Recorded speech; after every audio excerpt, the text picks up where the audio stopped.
This week, we check out the winds of change, from writing letters to sending individual emails and text messages to all of your members to increase attendance at the meeting. What can be done in the here and now? What tools do we have at our disposal? And how much of our success can be driven by the implementation of these modern tools? Then we've got an article from the Square and Compass magazine talking about the Rosicrucian influence on Freemasonry. Did Freemasonry come from the Rosicrucians? Well, probably not, but did they have an influence? Well, I'm not sure. You can decide though. All this coming up in this episode. Stay tuned. Welcome back to Whence Came You, a Masonic podcast featuring research papers and discussions related to Freemasonry. Here's your host, Brother Robert Johnson. Welcome back to the show. This is episode number 657. I want to thank our contributors, fellows, producers, and legacy partners of the WCY podcast. If you are curious how you can help the WCY podcast produce weekly Masonic education, then head on over to our website, wcypodcast.com. Click on Support the Show or the Shop, and check out all the various options we have out there for anyone interested in assisting us. Presentations coming up. I've got November 21st, Quantum Entanglement and Apotheosis. I'll be doing this in Indianapolis, Indiana. Details are on the website, so check that out. And then we've got a nice break until February 20th. So we've got something perhaps lined up, maybe in Kansas. We'll see how that goes. Of course, June 7th, I've been talking a little bit about this. This is San Antonio Esoteric Summit. And the week after that, probably Esotericon out in Manassas, Virginia. So, gonna be awesome. I hope you all go out and exercise your constitutional right and your civic duty and vote. Now, the first piece of education I have is, a little serendipitous at a time like this in the political sphere. The title of the article is Winds of Change. Being a member of the Kansas Lodge of Research, I think I have to pay my dues, and I need to submit a research paper this year. Anyway, that notwithstanding, an article came across my desk called Winds of Change, which was submitted by Darren J. Wolk of Russell Lodge number 177. Now, I read the article. I thought it was awesome. I reached out to Brother Alex Powers, who put me in touch with both Brother Darren and also Brother Darren. That being Darren Kellerman and Darren Wolk. And they both said, yeah, go for it. You can read it on the show if you'd like. And that is my intent here. So, here we go. I'm reading this from The Voice of Kansas Masonry, the Kansas Mason, the Fall 2024 issue, and of course, the byline, a publication for Kansas Mason in partnership with the Grand Lodge of Kansas. Winds of Change. Darren J. Wolk, Russell Lodge 177. As I became a Mason, my journey as an officer started the first meeting after becoming a Master Mason, and I was asked to fill in the chair of Junior Deacon. The nervous knots came from the depths of my stomach as we opened, and the words came out of my mouth in ways that had not been spoken before. At that very moment, I thought to myself, why am I having to do this when we have so many Masons in our lodge? The answer seemed basic. Everyone knew our lodge meeting was the first and third Tuesday of the month, as it has been those days for decades. Fortunately, or unfortunately, as Masons, we tend to be very active members of our communities. Therefore, those 2 days, lodge days, will blend with other activities and events, if not explicitly communicated early enough. Mailing minutes, making a few phone calls, seeing the occasional brother out and about, and informing him of the upcoming meeting have worked for decades, but now we have so many ways to communicate, which can get confusing quickly. Emailing used to be simple, but now many members have multiple email addresses.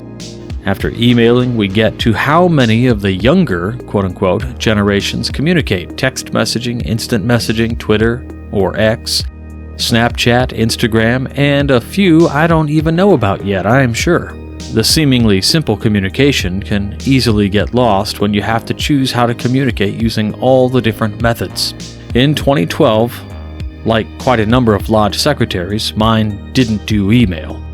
So when I was appointed senior steward, I began sending texts to the brothers that regularly showed up. The following year, I started including brothers who showed up occasionally. My task became apparent. I needed to send a message to every member of our lodge.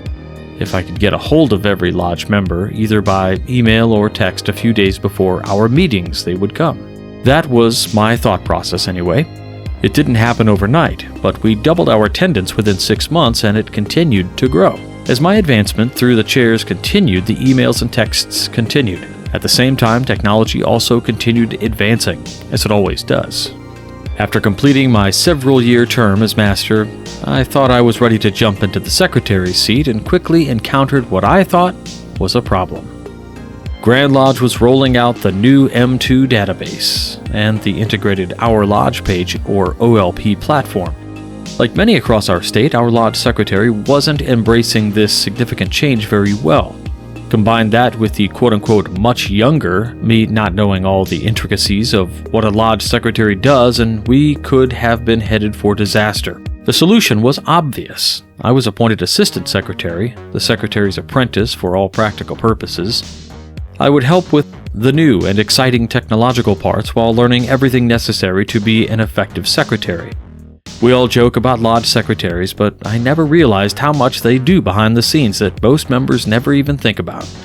I also now understand why most lodge secretaries used to be the only paid position in the lodge. After 2 years of apprenticeship as an assistant secretary, I was elected secretary, a position I have held for 2 years as of this writing. While I think all lodges have fully transitioned into the M2 database and have access to the OLP platform, which offers much more than a free webpage to all lodges, many still aren't taking advantages of those tools provided to us. Getting all our lodge brothers' information into the database and using OLP is paramount to a lodge's communication success. Not only does it allow for automatic dues and meeting night reminders to be sent, but it also allows for efficient texting and emailing from one location when necessary. Technology continues to advance, and we are already taking advantage of it. On your handheld electronic devices, if you install the Groupable Passport app, you have instant access to your current dues card, virtually. Now the Tyler can scan your dues card or phone every meeting night with the Groupable Passport when you attend the Masonic events such as table lodges, festive boards, guild meetings, annual communication, etc. Being able to log who attends helps show what kind of event we members attend and helps drive the lodge as a whole in the right direction. OLP would have been so helpful in the beginning when I started texting members, as iPhones only allow 20 people at a time to text per thread. With OLP, you create your member list and send the text to everyone at one time. Because OLP and the M2 database work hand in hand, secretaries and event planners can go straight from M2 to OLP to create events and push them out to your lodge's membership or specific district or area. The M2 database makes being your lodge's secretary in today's busy world a much easier venture. Secretaries can now design their dues notices and print them out instead of doing most of it by hand as they did just 5 to 10 years ago.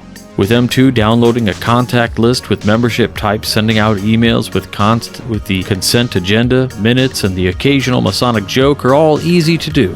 When the degree work is scheduled during a meeting, it can be put up on your lodge's OLP calendar in several clicks before lodge is closed. It's that simple. As I prepare to enter my 3rd year as secretary, I'm looking for an assistant secretary, as that position served me in the lodge well. So many lodges have men who are essentially forced to stay in that position for years, sometimes 20 or more. The secretary is a vital part of every lodge, and as technology is constantly evolving and moving forward, we must make sure our secretary's position is too. Well, there you have this article explaining a little bit about one jurisdiction's journey into a standardized digital tool era. Here in Illinois, we've used the M2 Groupable, now has a new name. They are an evolving company, so they have some name changes and integration challenges along the way, but I think the Mori system, ever since I've been a Mason, 2008, has been in place here. I know it's in Massachusetts as well, and it's a very nice tool to be able to do most of the secretary's work in one sort of application that handles finances, emails, membership data, changes to the roster, etc. I know of a couple other jurisdictions use Grandview, I believe it's called, and people like that as well. But one of the things that I take away from this is just how crucial it is for our officers to use our communication tools to drive really the 3 A's: Masonic awareness, Masonic attention, and Masonic action. So if you don't have access to these digital tools that Grand Lodge might offer you, then reach out to your friends in other jurisdictions and see how they're doing it. Maybe we can pick apart things and you can build several different pieces that at least allow you to sort of piecemeal together a workflow for your secretary's desk, and for that matter, your master's desk and your wardens and all of those things. Think about free tools like Trello and others that allow you to put up virtual pin boards, if you will, that many people have access to. They can go in and move things around under different categories, communicate with each other. All right. Next up, I want to read an article from the Square and Compass, a journal of Masonry, which was established in 1892. This particular issue is published Denver, Colorado, March 1938, volume 47, number 1, and I thought made some really interesting claims with no citations or anything, as is the usual when writing about these things back in the day. Volume 47, number 1. And I'm reading straight out of the paper here, so if you tend to hear a page turn, that's what it is. Ancient Freemasonry by Brother A.F. Millward, St. Claudius Lodge, number 21, Paris, France. Editor's note: the following paper, an abridgment of a most interesting and scholarly paper read in Paris recently, will interest American Masons who are absorbed in the alleged Rosicrucian origin of Freemasonry. In view of the various Rosicrucian societies which are at work in the United States, it should be said that the only one which is recognized by American Masonic scholars is the Societas Rosicruciana in the United States, which has 3 active colleges located in Massachusetts, Texas, and New Jersey.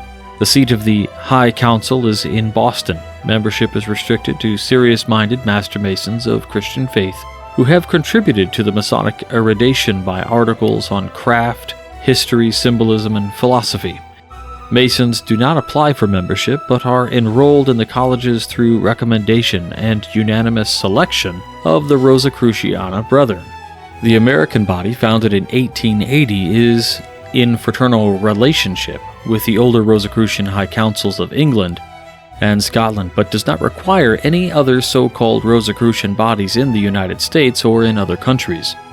None of the Masonic Rosicrucian bodies issue lessons or make any pretensions to possessing occult knowledge. A.H. Morehouse, editor. When the student of Freemasonry first begins to realize that Freemasonry has not been handed down to us, just as we work and conceive it today from the time when King Solomon's temple was built, his faith is shaken and he feels his foot to be on moving sand. And if he then recollects that he has been told by older and perhaps better Masons than himself that those things were just as he before imagined them, accompanied by the warning that certain publications were not worth perusal, he finds no courage in that until he has obtained further knowledge. Just as nature holds her riches and will not give them up except to toil expended by the persevering strength of generation after generation, so the world keeps her secrets of knowledge to herself until by a slower and more patient working human power rebuilds it, doubtless with many imperfections, by getting down to the old foundation, replacing scattered pieces and discarding those which do not fit until their moment and place arrive. But builders, like doctors, disagree, and the human element is constantly struggling to unravel difficulties by endeavoring to ascertain what it is safe to accept, and what, perforce, must be discarded, and a few of us are so innocently happy as to be misled with confidence by any one authority. Let me at once tell you where I stand.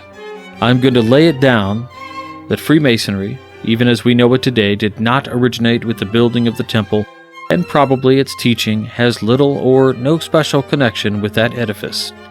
It is only a convenient figure on which to hang its precepts and ancient teaching. That it has undergone changes in its dressings from age to age, varying in its outer presentation, even extending to its written constitutions and statutes, with the growth, evolution, and decay of religious beliefs. That these changes have been no more startling or sudden than the changes in climate of the earth and parts of its configuration. That its existence is of time immemorial. That its object has ever been to propagate the highest conceptions of life. And that it remains what it has ever been since civilization first began, the noblest, widest, and closest band of brotherhood through time and place. The working of our ritual, as carried out today, can be taken back with little serious dispute to around the time of the so-called Grand Lodge of 1717. Different forms of working there were undoubtedly at that time, but previous to that period, there is a very wide range of conflicting opinions as to what Freemasonry was and even as to what it stood for. And I think it is at once apparent that, but for the Rosicrucians, Freemasonry would long ago have been dead as the dodo. Much as the Second Temple was built in the ruins of the first, so the ancient Rosicrucians built with their learning of the old operative guilds which were only then existing ruins of their past. The Rosicrucians were present and influential at the formation of the Grand Lodge of 1717. They were working through the long succeeding period to bring the ancients and moderns together, and it was mainly their labors that succeeded in the consummation of the Great Masonic Union of 1813. The Rosicrucians and the Freemasons were twin brothers with always a separate existence, evolved from ancient Egypt, the center of ancient moralities and learning, the one from the ancient builders, and the other from the College of On. I know that, at the period to which I have been referring, a vast number of Freemasons believed that nothing like a ritual existed, but I am convinced a ritual was in existence a century before that time.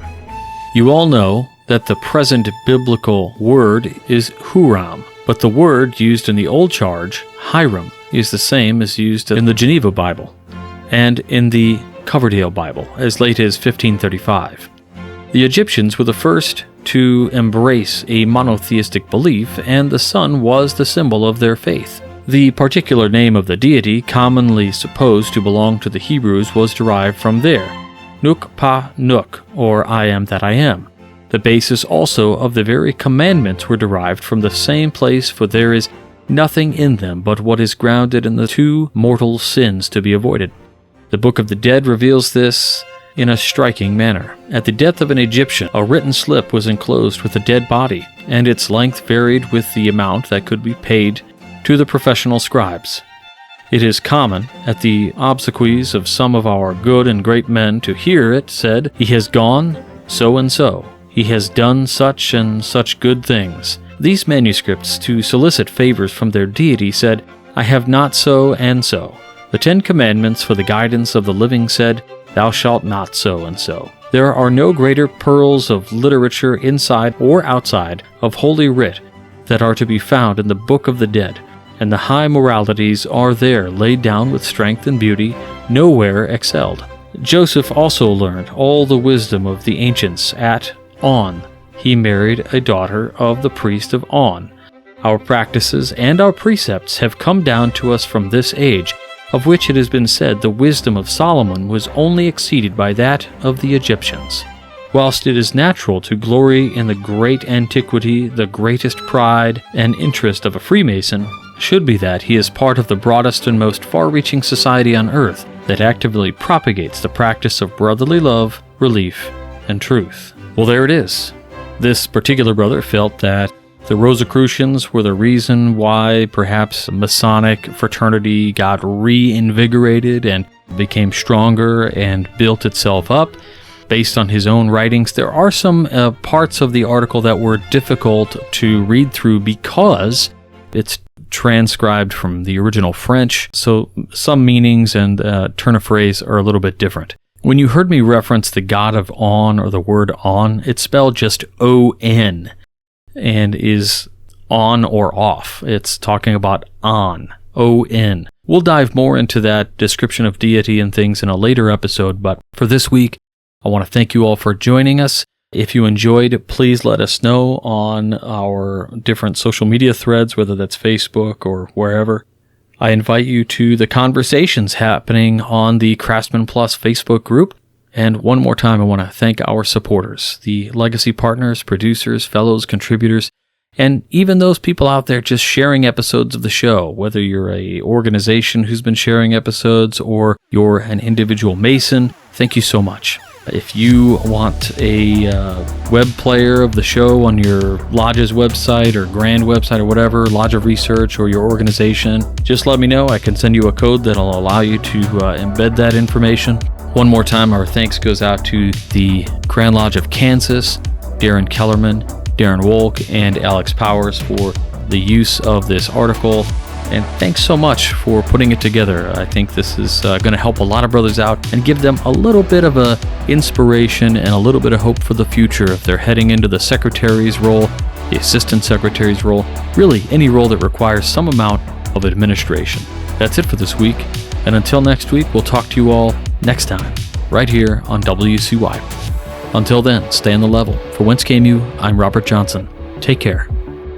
You've been listening to Whence Came You, a Masonic podcast featuring research papers and discussions related to Freemasonry with your host, Brother Robert Johnson.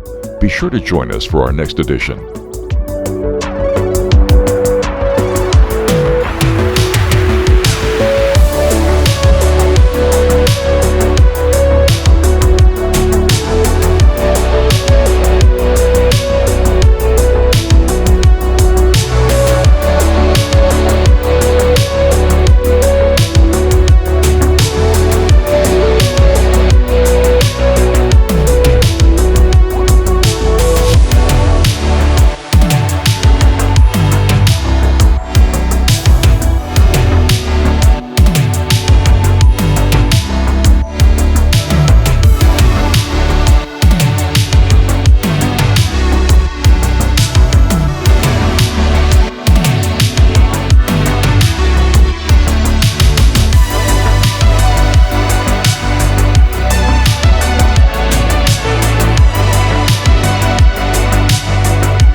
WCY Media.